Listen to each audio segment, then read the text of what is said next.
Au nom du groupe Europe des Nations et des Libertés, M. Schaffhauser.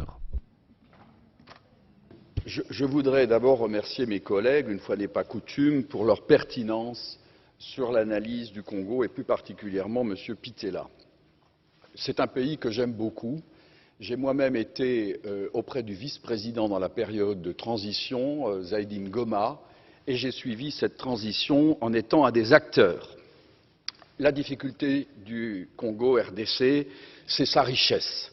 Puis-je rappeler que Laurent-Désiré Kabila était allé chercher, on est allé le chercher parce que l'Ouganda et le Rwanda avaient décidé, sur ordre d'une puissance extérieure, je peux donner des précisions, d'envahir le pays. Puis-je rappeler que pendant que Laurent-Désiré Kabila envahissait le pays, un certain nombre de sociétés signaient des contrats. C'étaient des sociétés américaines.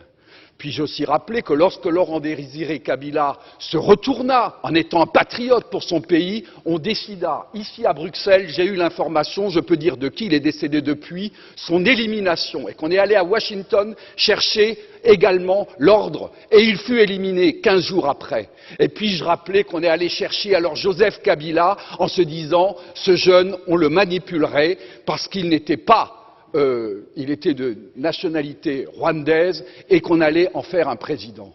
Tout ceci est de la manipulation. Ce qu'il faut pour la République démocratique du Congo, c'est une souveraineté retrouvée, une armée qui se batte effectivement, une MONUSCO qui est au service de la paix et qu'on arrête les prédateurs qui sont liés au crime organisé et avec des États hypocrites liés à des multinationales. Je vous remercie.